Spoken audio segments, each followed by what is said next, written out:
from Chase, from my own guest house, which we which we renovated this summer.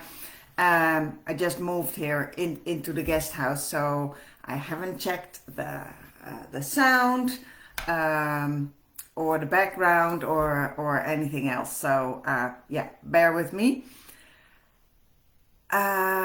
Today I would like to offer a Q&A about force-free movement training for Laminitis horses.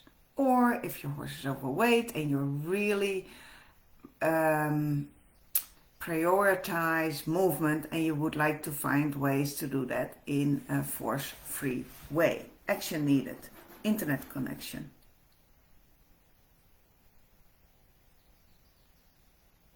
Okay. I might be. Okay, I changed. Anyway, so let me know if you're here. Let me see how this works. I don't see anyone on the call. Let me see how this works. It's been a long time since I've done this. If you are watching, can you just put an emoji in the comments to see so that I can see if you're there. Oh, I have two Yay! Hi, Amy from Wisconsin. Oh, I'm so happy. Thank you for doing this because I'm sitting here all by myself. And I think there's another one, or Facebook counts me as viewing, I don't know. So if there's somebody else, please put an emoji, tell me where you're from, and otherwise we'll just start with Amy. Do you have any questions? Maybe I can just start asking, how's your horse doing at the moment? Maybe you can type in, my horse is overweight. Type in an O, type in an F for when your horse is fit and perfect shape, or a C for he's a bit chubby. So, hi June, welcome. Thank you for putting an emoji in the comments so I know you're there, because the whole Facebook Live thing is new for me. So yeah, let me know if your horse is an O for overweight, an F for fit, or a C for chubby. And if you have a question, please let me know. If you don't have a question about exercising your horse force-free, I will start ranting about it, because there's a lot of things to say, and I do have some notes that I made so that I would have a topic. Hi June from Oregon. Wow, it's nice to have you here live on the call. I'm from Chase, that's in British Columbia in Canada. So for me it's 9 a.m. in the morning.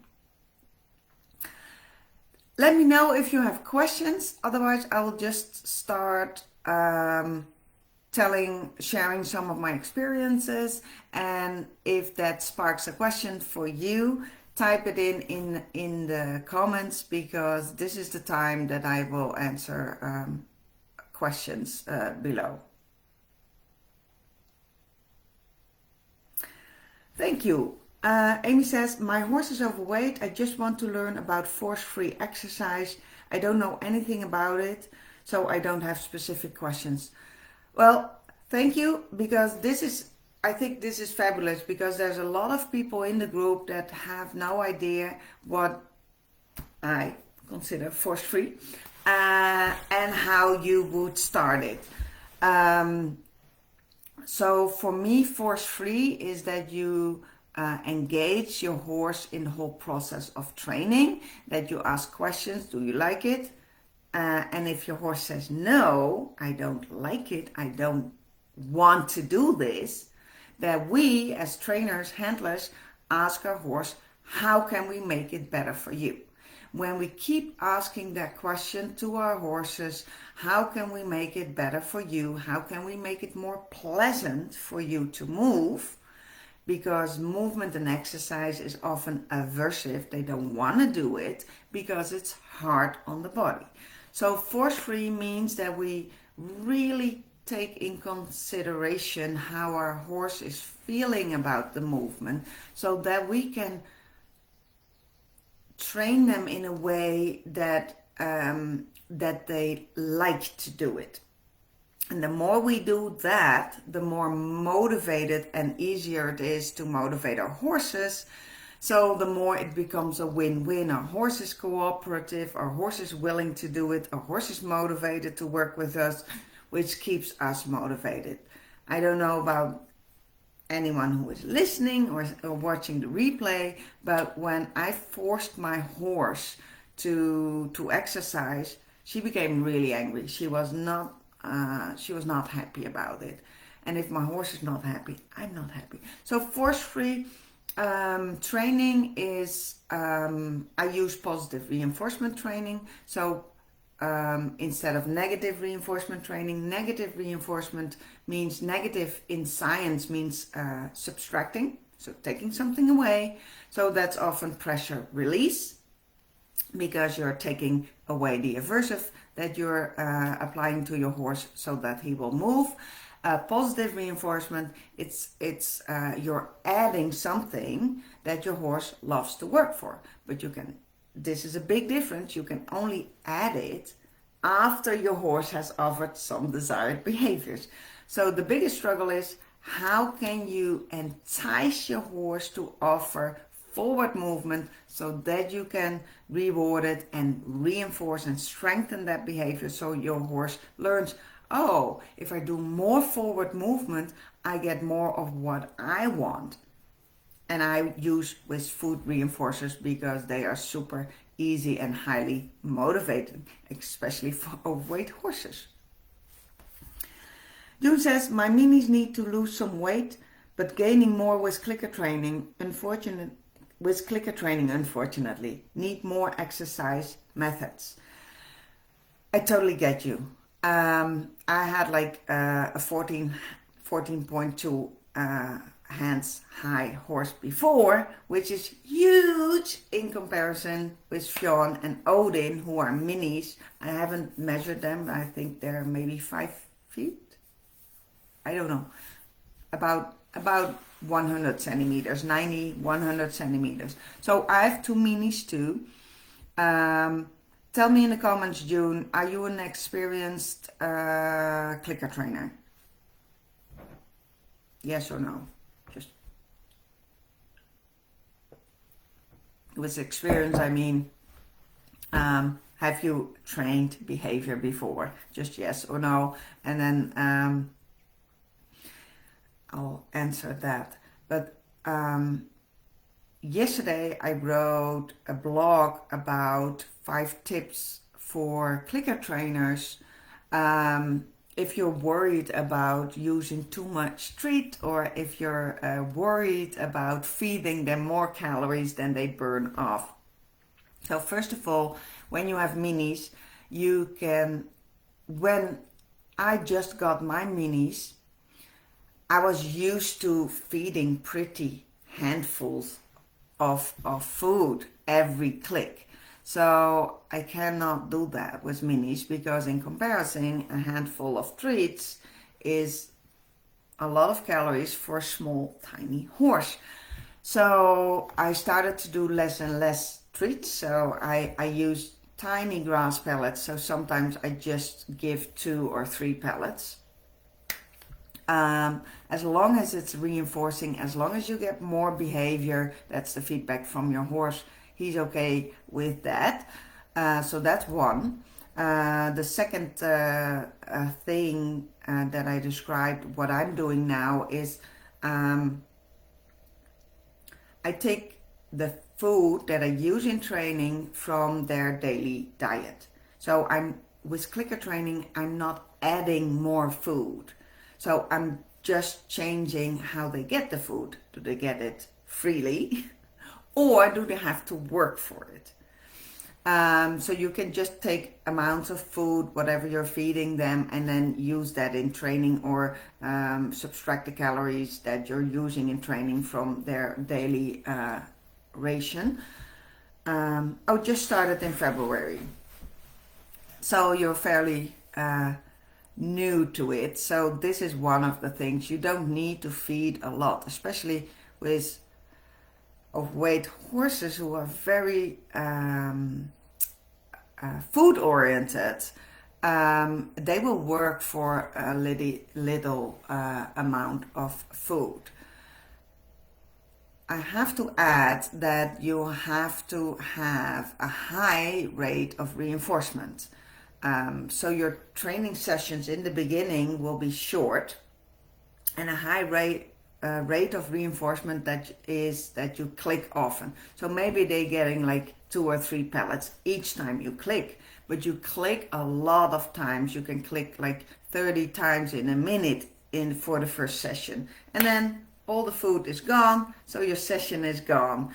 So that keeps it really short and makes it interesting for your horse. So you start where your horse is at, and if that's like a very small amount of time, then you start there. But you have to remember, this is where you start, and then you move up and you raise your criteria, you build your ration. And in the beginning with positive reinforcement, it doesn't really often look alike, looks like the goal and results that you're aiming for. But you will get there. Let's see, next question.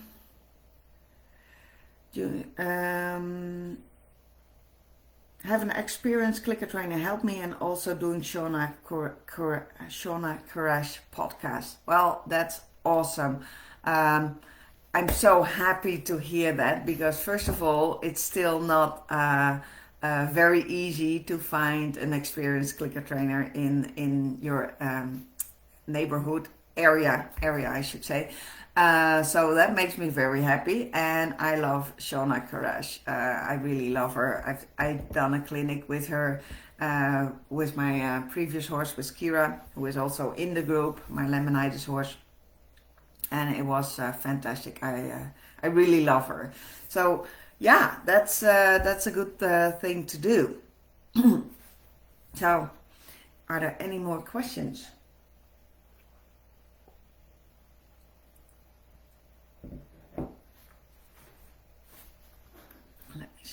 Oh, we have 6 viewers now. Please add an emoji in the comments so that I know that you're there. Jennifer, hi Jennifer. We're currently not laminitic. We had about earlier this year. How much exercise is too much? Well, if you do force-free horse training or positive reinforcement training, your horse will tell you. He will stop, and then it's too much. Or you will notice that he's reluctant. If horses are reluctant to enter the arena where exercising and movement training is happening, it's feedback from your horse. We just started lightly riding. Well, that is super congratulations, because riding is an easy way to exercise your horse. Most people with laminitis or EMS horses, especially if their horse got laminitis and you're recovering from laminitis, then it's all non-ridden, and that's a big issue, and that's a big problem for most horse people. So how much exercise is too much? That totally depends on your horse, on your environment. Can you keep him motivated? Is he in pain? How's his physical state? So yeah, that is a super individual question, which I unfortunately cannot answer for you. But yeah, ask feedback from your horse, and it also depends. It also depends in how how much time you have, because yeah, there are limitations to what we can do, and that we just have to deal with sometimes. Like if we have like a schedule, um, then there is a schedule. So I always try to find solutions within the limitations that each and every one of us has in their own personal situation. Eva, smiley face. Hi, Eva. Thank you. Okay. June says, trying to do as you said and subtracting from total feed per day, but still hard as I don't want to give too little hay. Okay, this is what I did, and what I'm doing with my minis. I also feed and I use soaked beet pulp. So soaked beet pulp has less than 10% sugars in there. In Canada, in my area, British Columbia, and where I'm at, the beet pulp pellets are the only available thing. I've tried to contact what's it called, the manufacturer, but they don't want to tell me how much molasses is in those pellets. So I triple soak them to know that I flush out as much as everything, as much as possible. And the beet pulp pellets, shredded beet pulp, is a little bit better because they don't have to they just dry them and they don't have to make pellets off of them. So beet pulp soaked beet pulp is one of the things that I like to use in training, because it's very low in sugar, because it's a byproduct of the sugar industry. So they're trying to take out as much as sugar, so we can make sugar cubes out of them. So therefore it's low in sugar, high in fiber. Most horses like it. If they don't like it, you can add a little bit of cinnamon, which horses like. If you soak them, it also it's what's it called? Well, it becomes 4 times bigger. So then if you have it soaked, you have to soak it long enough, but it expands like 4 times. So a few of those little pellets expand. So that's how you create more fiber and also add water, and makes it very palatable and easy to use in training, while it has low calories and very low sugar. So that's something that you can look into. And it is very hard because minis just almost don't need to eat. Well, they eat very little. So that's one, June. And then the second thing that you can do is do really high rate of reinforcement, short sessions, and then build up and aim for building duration, and also building more behaviors for one click and treat. So then they just have to work harder, and if they have to do more, or you're building on duration or a combination, then you can then the training takes a little bit more time before you are going through all your daily treat food reinforcer ratio that day. So that's how I do it. If somebody else has a tip, please share it. Let's see. Eva says our mare has laminitis and she's doing great now. She doesn't really want to do anything but eat. Well, that is a positive thing, because and then you said, how can I motivate her without food? She's really hard to please outside food. Okay, Eva, for you, I would recommend, because Kira was that way. She did, if there was no food involved, she was not involved. So therefore, I started to find ways, how can I do involve food, especially to start, because when you're starting and your horse is absolutely reluctant to move, is not interested, is not motivating, if you do it with negative reinforcement and aversive, it becomes a big struggle. Or if you don't care, it doesn't become a struggle, because then you just force your horse to move and end of story. But that's the struggle for most of us. We love our horses so much. It's hard for us to keep going with applying aversives and coercion. That's a struggle. That's why I started this group in the first place. So I would start small. You always have to start where you are at. So if your mare is only interested in food, you have to start there, and then find ways. I can help with that, but and I talk about that in my course. But then you have to find ways to move maybe a little bit more to non-food reinforcers. You can reinforce behavior with behavior. You can make a behavior chain, like what I said. You have to do A, B, C, click and treat, and then you expand duration, expand time, expand maybe burning calories for some food. Food is one of the biggest motivators, especially for overweight horses. So I suggest use that to your advantage, because you can also use it not to your advantage and feed your horse and get him overweight and not getting the movement. But there are ways to use it. So if your horse is not happy with scratches or other non-food reinforcers, like dogs are easily to reinforce with play, horses less, and mares even less.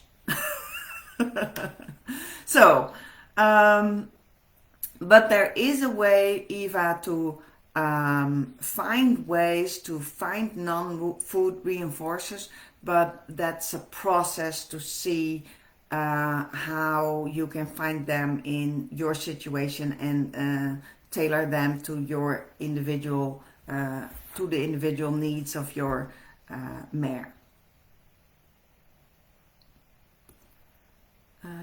Next one, Rini. I learned positive reinforcement via Shona Courage Equine. Oh, somebody says something, so now the whole thread is. Let me see. I learned positive reinforcement via Shona Courage Equine. My horse needs a lot of positive reinforcement being trained harshly. Can you please expand on the ration? I weigh my horse's hay/pellets for a daily intake, so he gets 15 pounds of soaked pellets hay for feeding. I make up the difference to hit his 15 to 20% daily intake in feeding dry pellets for reducing. Knowing the percentage of amount of forage is what I needed to remember not to exceed when rewarding. I was just feeding, not tracking. AMT, don't know what that stands for. I think, amount,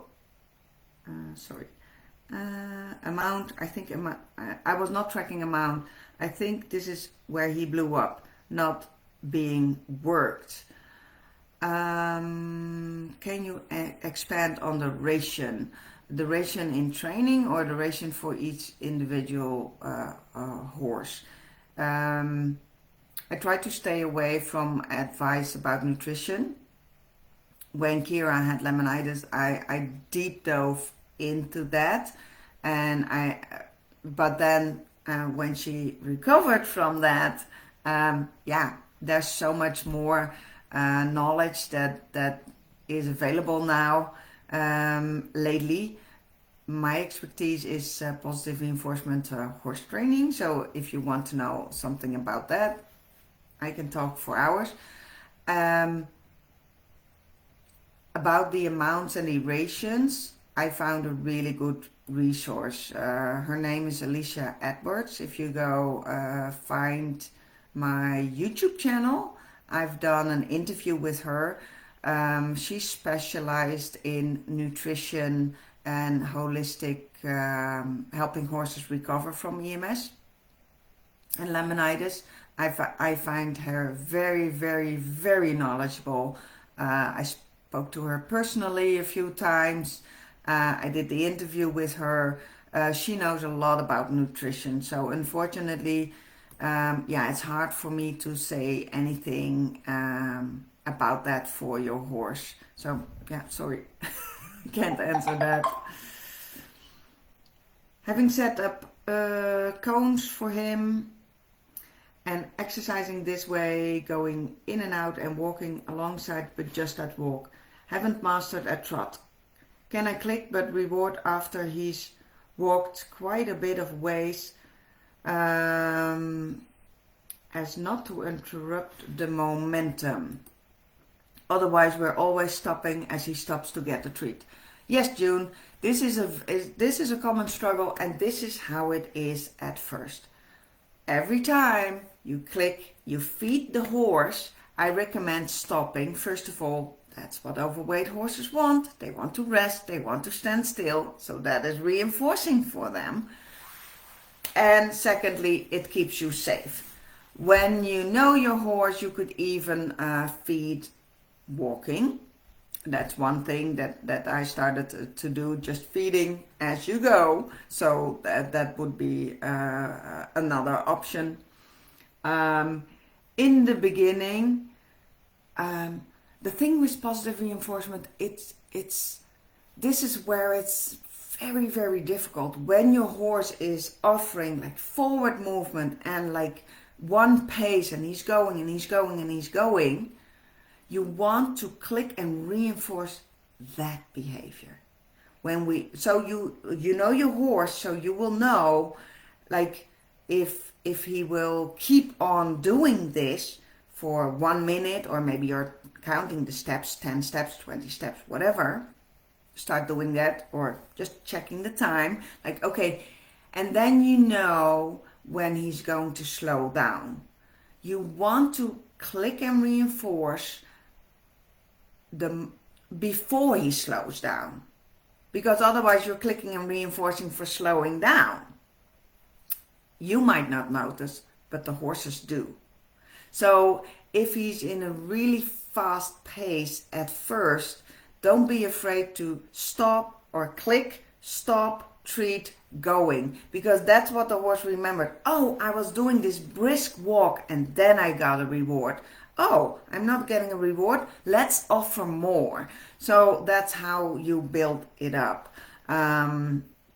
So in the beginning, like I said, positive reinforcement in the beginning doesn't look anything like the goal behavior. So in the beginning, yes, maybe you're standing still more often than you're moving forward, but the aim is to build that up, and you can only build it up in small increments. Your criteria, if you're trying to do that from 1 minute of brisk walking to 5 minutes, then your horse gives up, because you think it doesn't work.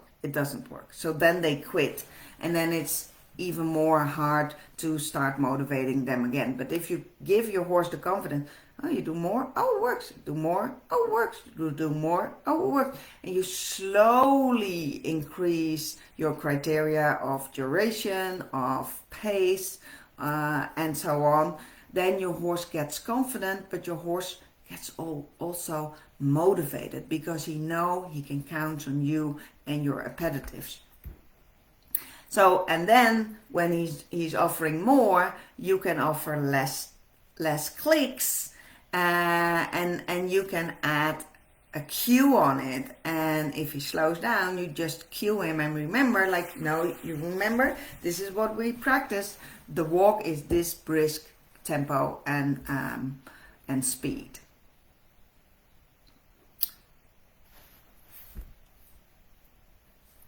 Rini says, sorry for not being clear. You touched on how you incorporated treats as part of their feed. Was asking if you could expand on what they could look like without going down to the nutrition path. Yeah, for Kira, I used, in the beginning when she was recovering from laminitis, I used, for instance, soaked beet pulp. For Kira, I used years of dry hay cubes. There, I really want to warn people because there's different brands of hay cubes. Some hay cubes are very hard. Some, especially the mixed alpha Timothy. But since your horse needs to have hay anyway, that's what I used. Some people can choke in hay cubes because they're very dehydrated.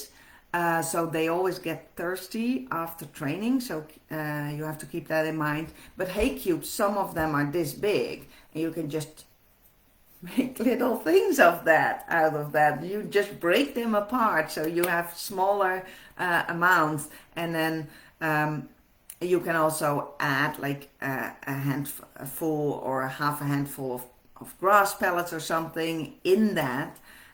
So you have a little bit of a mix. So sometimes your horse gets a little bit more pellets, sometimes a little bit more grass. So that's what I meant about like using their normal food to motivate them in training. It doesn't have to be treats. Lots of people think of treats of commercial horse treats or something special, or carrots, or carrots are high sugar, or apples.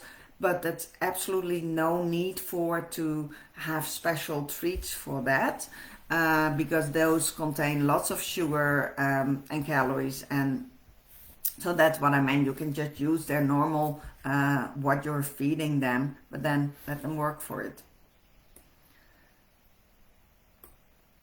Eva says, my guess is my other mare is wrongly trained. She doesn't want to give her feet hoof anymore. She kicks her leg to the front and wants a treat for it. It's really hard to work on her feet right now.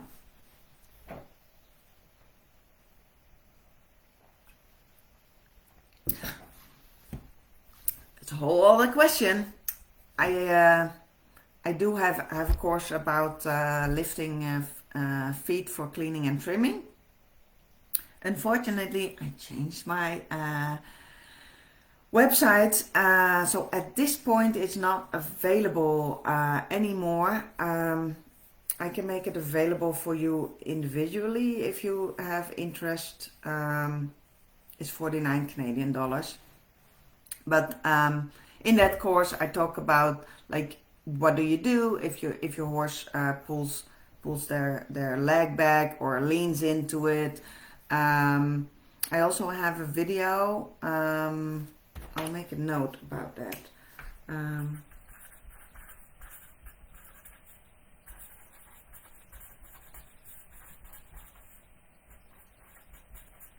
I will send you a link of a video what I did with positive reinforcement with Fionn.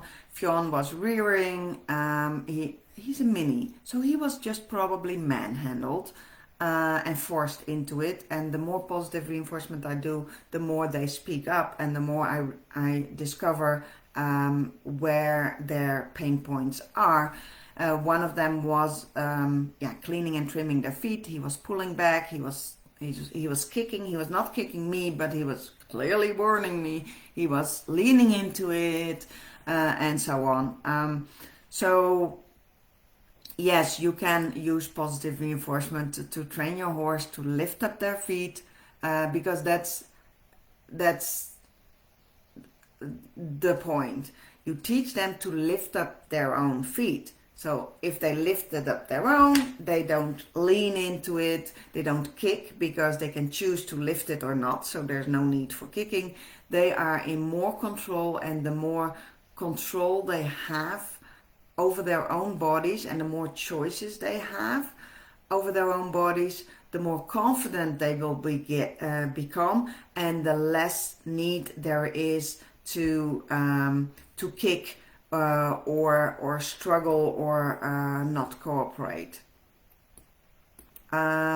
I'll send you a link to that video, and you can always send me a DM if you're interested in the course, because I changed my website. Long story. Thank you, Rini June says thank you. Philippine says, how long did it take Kira to go from overweight to fit? From July to October, about like 4 months. Yeah. And so if you are asking this question to know how long it will take for your horse, please don't compare. Please don't compare. You can use it to as a motivation, like, okay, it's possible, but don't get stuck on the amount of time, because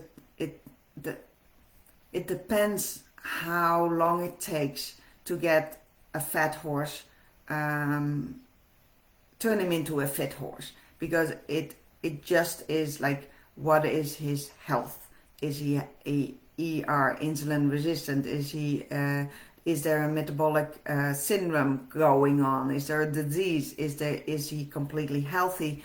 How much time can we spend on training? Management and nutrition are the other 2 pillars besides exercise that will influence the success. But it's totally possible, and I've seen also horses in this group in exercising Laminitis horses that had significant results in a few months. Yeah, if you're familiar with Alicia Edwards, she has like some amazing success stories as well, but it will take a few months. So you have to, it's not possible within like a few weeks.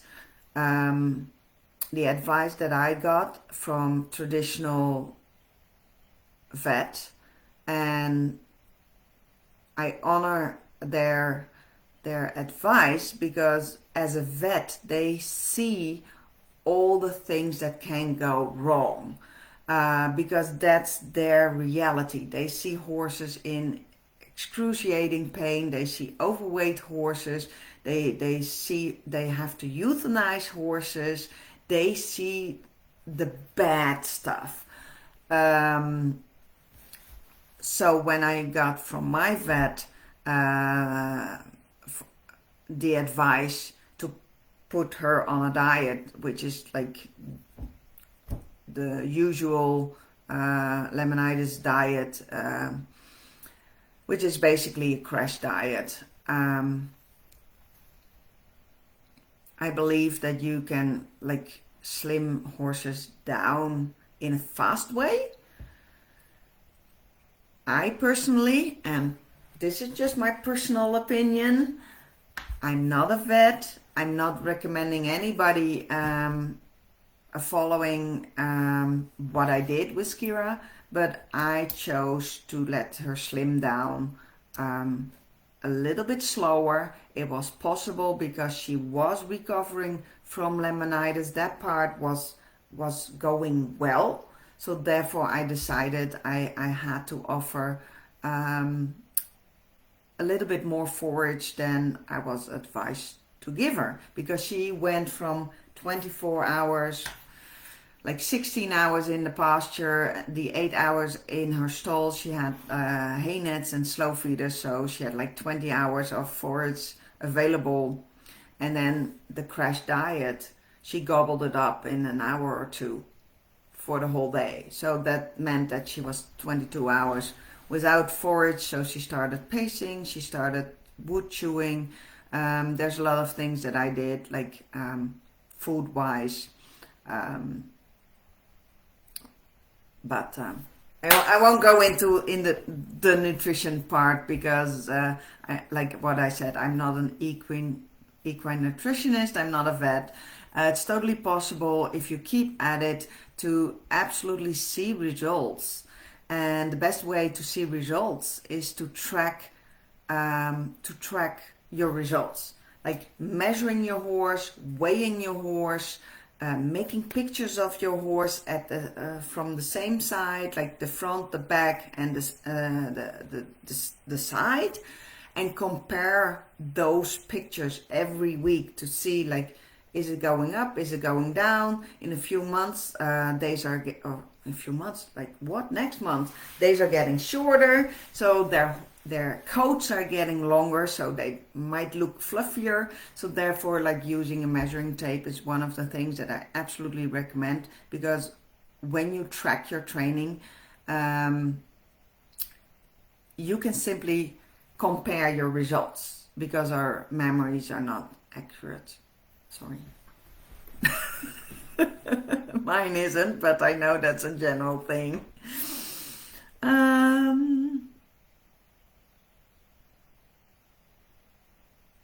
Oh, not to compare. I was just curious, says Philippine. Well, perfect. Yeah. Rini says, hope it's okay. Not a question, just something you may have mentioned, but works to motivate continuous movement. Okay. Not a question, just something you may have mentioned, but works to motivate continuous movement. My end of session cue is putting a little handful of local chopped hay or pellets around his dry lot, so he goes on a scavenger hunt. That's good. He seems to like the search more than the treat. He doesn't finish. Oh, and somebody's saying something, so everything is like gone. He seems to like the search more than the treat. He doesn't finish. He moves to keep searching. Okay, I'll just give it a like so I know where I was. That's really one of the things that you can do. They do like the search more. It's if you're familiar with Jaak Pansek's research, one of the things that all mammals have is the seeking, and the seeking is highly motivating, and you can use that in training like you are doing. The seeking is what's always also somebody referred it as the Christmas feeling. We are so excited the whole week for Christmas presents and how's it gonna be. That is so rewarding for the brain, not only for our brains, but the horses work the same way, their brains. The seeking is intrinsically motivating. So the search for something, the curiosity that evokes in their body is self-motivating. So you're totally right. The search can be more motivating than the finding of the treat. Horses have really good noses. I see it here with Fionn and Odin too. Fionn is better than Odin. And if I sprinkle grass pellets, oh my God, they are just searching for it, moving for a tiny amount of calories. So that's a really good way to end a session, and it all adds up. So keep that in mind too. All movement, it adds up. So yeah, that's super. Thank you for sharing that. Philippine says, I was thinking about around 6 to 8 months, so 4 months is short in my eyes. It totally depends how overweight is your horse, what's the age of your horse, gender of your horse, and how much weight do they need to lose. But I love it that you address this, because it's not going to be from fat to fit in a few weeks. That's just not happening. Like with humans, just gradually shedding weight by changing things in their management, in their environment, in their diet, in their exercise. That's the way to go at it. But it totally depends on the situation and how much. Yeah, of course, after a longer, then Kira was building more muscle and stuff like that. So it takes time, and it's really important to realize that. So yeah, that's great. Let's see, where was it?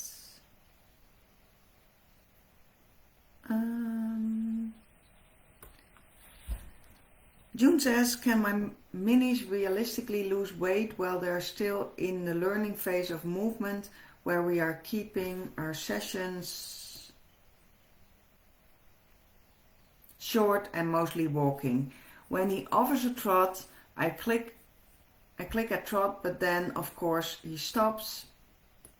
Sorry, people are adding, so my feet goes.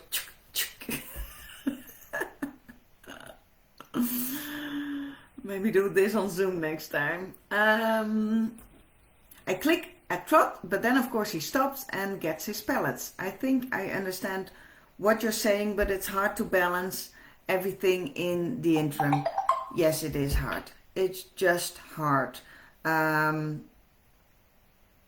Yeah, that's just how it is. It is hard. It helps to have people have accountability. It does help to have like a support group to keep you going, so that you know what to expect. If you like what Philippine says, like I'm aiming at getting results 6 to 8 months, that's really good. But if you have like a different aim, which is maybe less realistic, it's really hard. So being in a group, and that's why I started this group, just to talk about what we're doing, then we can give each other ideas, and also get a little bit better feel of what is realistic. And that's still very individually, but generally there's a lot of things that we all have in common.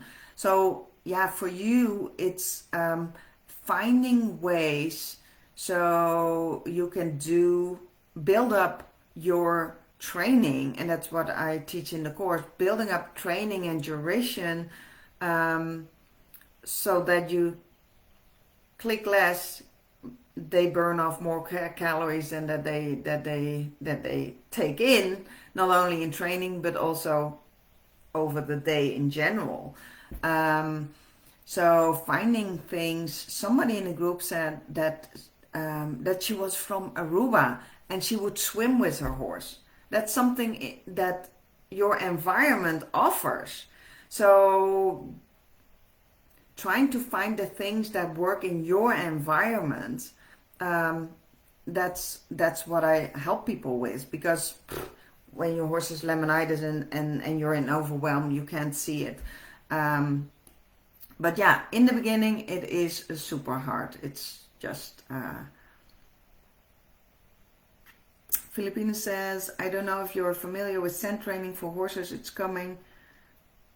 Is upcoming, but really interesting. Yes, there's a book from Rachel Drijsma. She also wrote a book about calming signals. There's also some Facebook groups about scent training. Our horses are just like bloodhounds. They have really good sense of smell, and that is like something that you can also offer horses as reinforcement, and it can help with exercising, like what we talked before. If you sprinkle some food items, they are walking, and so that keeps them occupied. It makes them happy for the time being, which really helps to get their mental state in a positive one, so they feel good. If they feel good, they heal better than when they are stressed. Stress is a really not limiting factor, but chronic stress has a bad influence on healing. That's when I had Kira in a separate paddock. She was born in the wild. She was born in a herd. I've always kept her in group housing, and then suddenly I took her apart on a little tiny paddock, because that was what available at the boarding facility. Everybody thought there were big paddocks, but to Kira It wasn't. So she was really, really, really stressed about the whole management that I changed. Less food, uh, yeah, less movement because she was hurt, um, less friends, less forage. So everything changed, and I was so afraid. And I'm convinced that all that stress was not contributing to getting her healthy. She was pacing, she was chewing wood, she was developing within a few days all kinds of stereotypical behaviors to cope with her new situation, which indicated stress. And I didn't want, I wanted to lessen that stress so that she could heal fast. That's one of the things that, yeah, I found important. So I'm gonna wrap this up. If there is a burning question, type it in. Then I have 5 more minutes to address it. Otherwise, I would thank you so much for being on the call. I hope it was motivational and that it sparked ideas for you. If you have questions, put them in the group. I will address them, and for Eva, I will send you the few videos that I have public about training for trimming and cleaning feet.